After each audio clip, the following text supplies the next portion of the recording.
कर्णम मल्लेश्वरी के विषय में नीचे दिए गए कथनों पर विचार कीजिए। इसमें ऑप्शन है, वह अंतर्राष्ट्रीय ख्याति प्राप्त भारोत्तोलक मानी वेटलिफ्टर हैं। दूसरा ऑप्शन है, वह कर्नाटक की हैं। तीसरा ऑप्शन है, उसने अपने नाम बहुत से रिकॉर्ड बनाए हैं।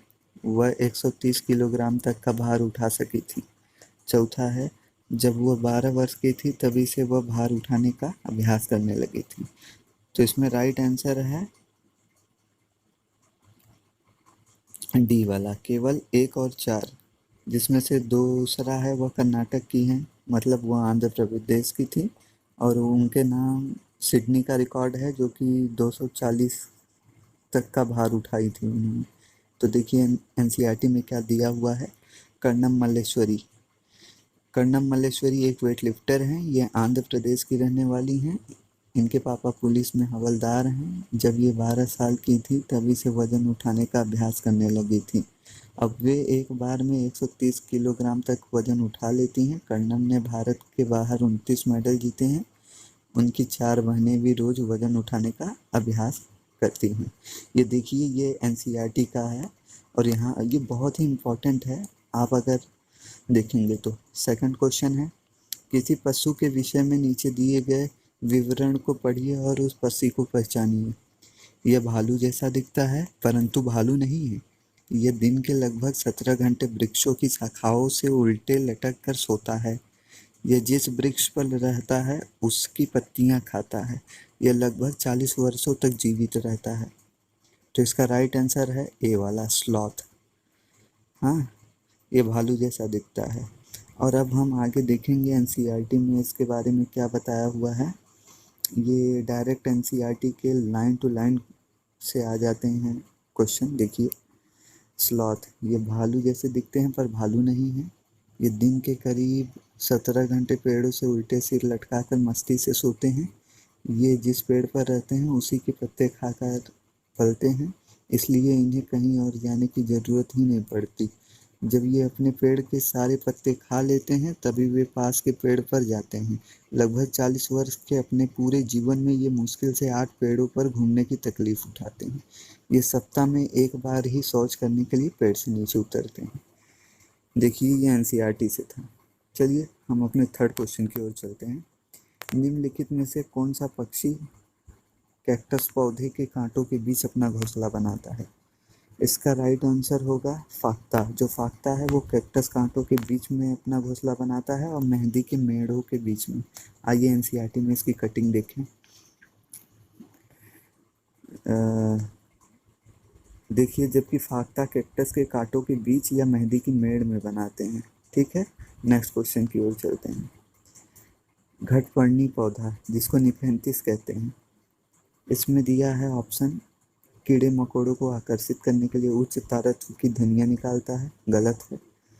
बी, का मुंह छोटी छोटी कटियों से ढका होता है, गलत है। सी, भारत में नहीं पाया जाता, भारत में ये पाया जाता है मेघालय में। डी है, मेढकों, कीड़ों मकोड़ों और चूहों को चालाकी से फंसाकर खा जाता है। राइट आंसर डी है हमारा, राइट आंसर डी है और बाकी सब गलत हैं। आइए इनके बारे में एनसीईआरटी में देखते हैं क्या दिया हुआ है। शिकारी पौधे, कुछ ऐसे पौधे भी होते हैं जो चूहों, मेढकों, कीड़े मकोड़े और छोटे जीवों का शिकार करते हैं। इनमें निफेंथिस सबसे ज़्यादा मशहूर है। यह ऑस्ट्रेलिया, इंडोनेशिया और भारत के मेघालय राज्य में पाया जाता है। इसका आकार लंबे घड़े जैसा होता है जिसके ऊपर पत्ती का ढक्कन लगा होता है। घड़े में खास खुशबू निकलती है जिसकी वजह से कीड़े खींचे चले आते हैं। पौधे के ऊपर पहुँचते ही कीड़े अंदर फंस जाते हैं और बाहर नहीं निकल पाते। यही है इनके बारे में एनसीईआरटी में दिया हुआ है। यह हर साल कहीं कैसे भी घुमा फिरा के पूछ लेता है क्वेश्चन। आप मेरी एनसीईआरटी की वीडियो ज़रूर देखिएगा। नेक्स्ट क्वेश्चन है, हमारे देश के लगभग सभी भागों में मिर्च का उपयोग भोजन पकाने में किया जाता है। हमारे देश में मिर्च को लाने वाले व्यवसायी आए थे ऑस्ट्रेलिया से, दक्षिण अमेरिका से, उज्बेकिस्तान से, अफगानिस्तान से। राइट आंसर है दक्षिण अमेरिका से।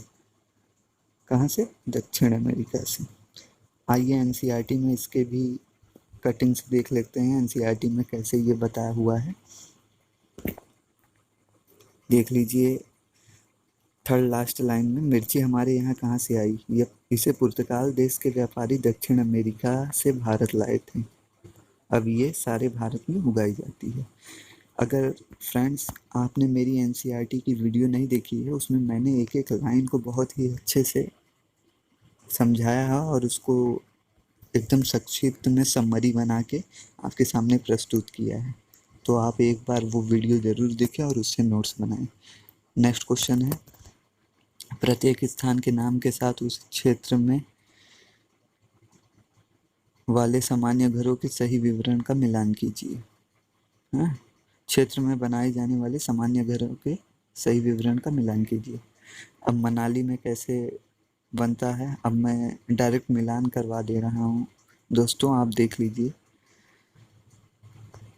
मनाली में पत्थर या लकड़ी से बने ढालू छत वाले घर, राजस्थान में मिट्टी के घर जिनकी छतें कटीले झाड़ियों से छाई होती हैं, असम में बांस के खंभों पर बने ऊंचे उठे हुए घर, लद्दाख में पत्थर के बने घर जिनके फर्श और छतें लकड़ी की बनी होती हैं।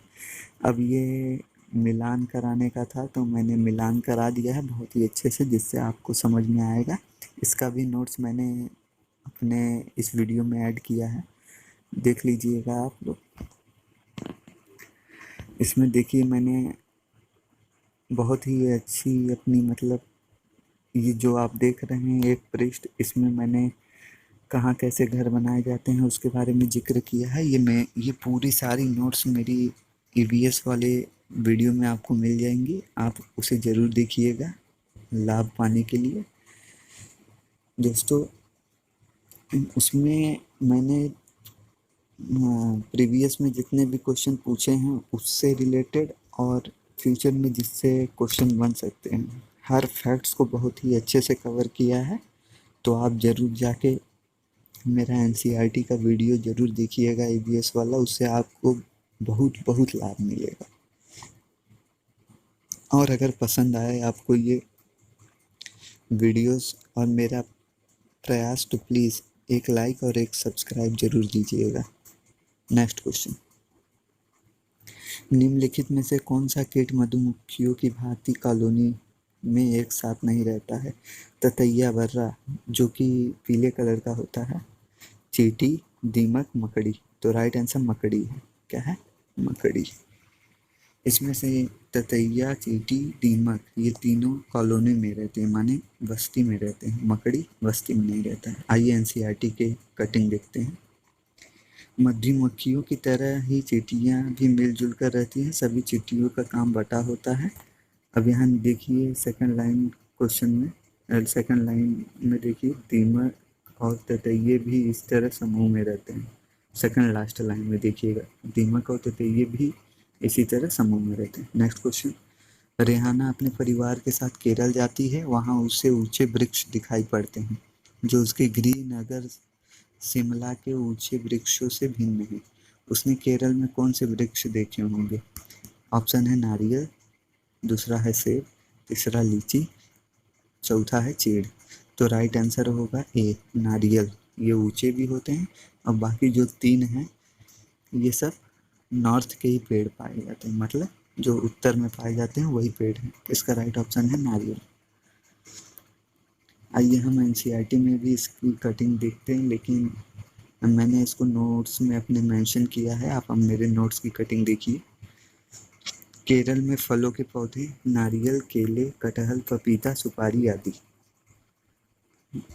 तो इसीलिए मैं बार बार आपसे बोल रहा हूँ, आप मेरा नोट्स जरूर एक बार देखिए एनसीईआरटी वाला और उससे नोट्स बनाइए। नेक्स्ट क्वेश्चन, नीता आंध्र प्रदेश जाती है और दो साड़ियाँ खरीदती है जो खास तौर पर वहीं बनाई जाती है, वे क्या कहलाती है?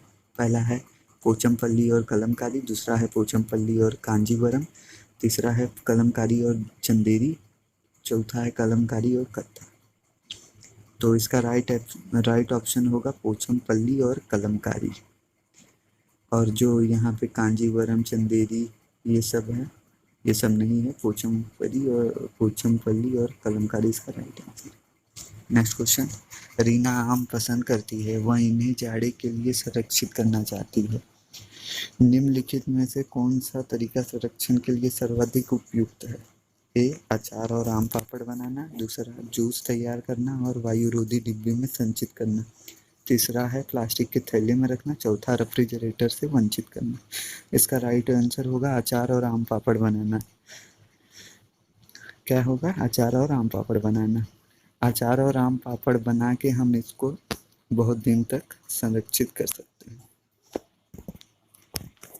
ये भी हमारे एनसीईआरटी में दिया हुआ है एक पार्ट में कि अचार और आम पापड़ को हम ज़्यादा देर तक रख सकते हैं।